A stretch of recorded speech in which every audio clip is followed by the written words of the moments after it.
ended my career when Don't Ask, Don't Tell started. A little background with me, I don't have a long family history in the military.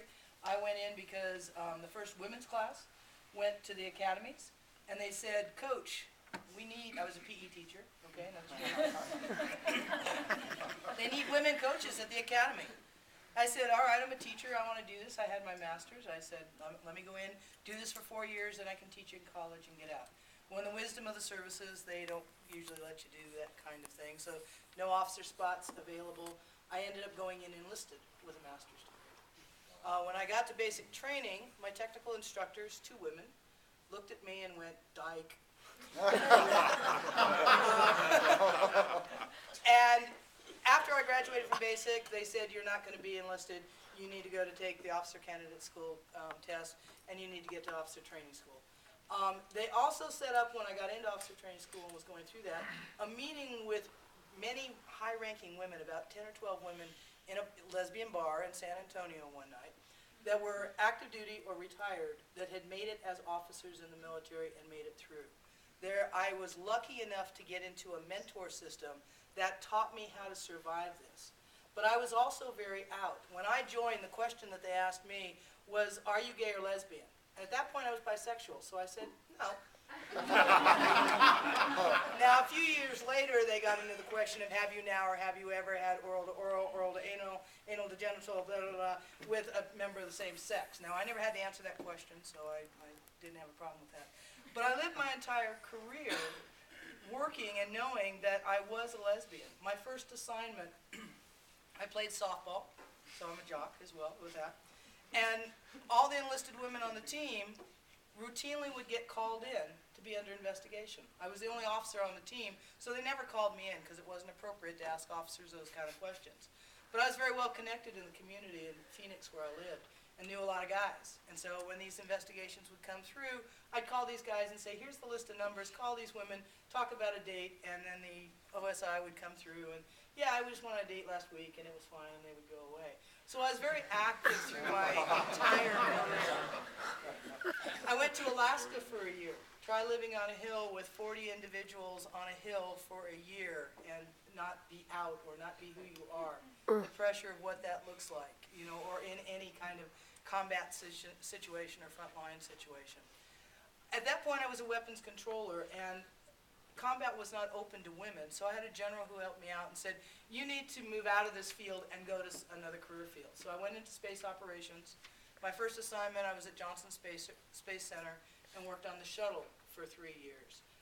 During this time, I was in a relationship. I had a partner who moved with me, who sent me roses in Alaska when I was in remote duty up there. The military investigated me in Alaska, but then they dropped it because I left the command. And all of a sudden, we decided we're going to have a child. And my son was born in a public community hospital in Houston because I couldn't use my military benefits. 3 months later, she was diagnosed with breast cancer. And I have a 3-month-old baby, and I have a partner who has breast cancer, who's in the community hospital again, because I can't use my military benefits. And I ask you, how much attention was I paying to my job? P.S., the day she was going in the hospital was the day Challenger blew up. That was what I was dealing with as an officer in the military. That was my life. And moving in then to a force that would say, okay, women can be in combat. So I went, I'm in the right career field, I'm going to do this. I'm in space operations, I'm going to be a combat officer and doing that. Hearing all the things, women can't do this. They don't have the capability. They're bad for morale and discipline. I was selected for a very prestigious Pentagon program, Air Staff Training. I served on the Joint Chiefs of Staff as one of the first women on that program for captains. It's a glory course to get you familiar with the Pentagon so you know the way around when you go back. Very good and lucrative career moving forward. I then went out to Sunnyvale and I was working in California, and I came up for a routine clearance. Third time I had a clearance, very high-level clearance in the work that I was doing. And at that point, I had, just because I got a little grouchy on a coming out day, I had called the Pentagon and I said, I want to change my religious affiliation. I went in as Catholic, and I said, I want to change it because I'm a member of Metropolitan Community Church. And they said, well, what's that? Is that a Buddhist denomination or something? And the sergeant spent all day creating the new category, of which I was a member. So I now have church affiliation on my dog tags that says Metropolitan Community Church. So I was pushing the system a little bit, obviously. So when my investigation came up, the investigator said, I understand that your partner is a pastor of this church, and this church is a gay and lesbian church. And I said, this is before Don't Ask, Don't Tell, I said, I don't think that my religious beliefs are subject to this security investigation. And he said, they're not. And he said, and of course I was working with the pre-SLDN groups that were doing legal things here. I had some legal consult with this. And they said, but we want to ask you, are you a lesbian? I won't answer that. That started a 3-year investigation that didn't take away my clearance, but didn't give it back.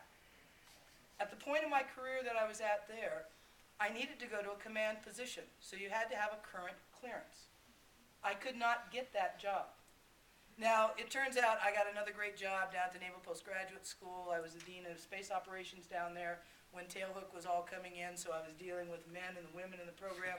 Still doing all my women things, being a combat-rated officer and doing that stuff, but dealing with this investigation. And the Navy started asking the Air Force, hey, where's our clearance? We need it. And finally one day in a staff meeting, I opened up a 1,000-miler envelope, and there was my clearance back. And I went, great. President Clinton's coming up, the elections are coming up, he's talking about letting gays and lesbians in the military, this could be great. I was actually at an MCC conference on the day that President Clinton was giving his speech. I was doing security outside, because as a good dyke, I know how to do that. And put me out front. I'm listening on my headset in the radio to the speech, his inaugural speech, and the announcement of Don't Ask, Don't Tell. I decided at that moment, I can't stay. That I am so far out, I am so involved in what I'm doing. Number one, I'm not going to get promoted, because I'm going to come up for lieutenant colonel, and not based on being a lesbian. They're going to say, you're just not promotable. Even though I had all the awards, all the check marks, everything I needed to do, I didn't have that command spot. And I would have been in the same place that Victor's at. You get almost there, and they say, catch you later, thanks, bye. And get nothing. No retirement, no benefits. I was lucky because I was in Desert Storm, and the investigation was going on during Desert Storm. And I was supposed to go down to Los Angeles for a meeting, which was a hypothetical discussion of, why won't you tell us that you're a lesbian? And I'm saying, send me the questions, I'll give them to my lawyers, they'll write the answers for you. And this meeting was supposed to happen, and 2 days before that, my commander in my Space Operations Unit had a heart attack, so I'm acting commander.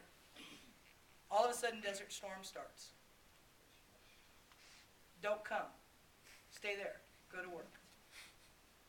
6 weeks later, when it was over, you can come down here now. So for those 6 weeks, despite everything that was going on, I could be in combat, I could do the job, but as soon as it was over, I could not. So I said, I'll take the early retirement after Desert Storm. They had a forced drawdown. I had 15 years in. I left, and I continue to work today in a very interesting way, because I work for an organization called Out and Equal Workplace Advocates. My job is to go in to talk to government agencies, corporations, and tell them to be nice to LGBT people, and how to do that, and tell my story, so that they understand what the impact is on their employees, on their service members, on military folks, and what's happening as a result of that. So it's really incredible to watch the energy, because in my day, I came out the day after I retired in Sacramento at a veterans event, and it was a big deal. Coming out on active duty, that was totally against all my mentors ever said to do that. So it's exciting to watch that progress. It's incremental, it's slow, but it's scary to hear the same story over again, with different people, but the same thing happening, and the loss on personnel and readiness.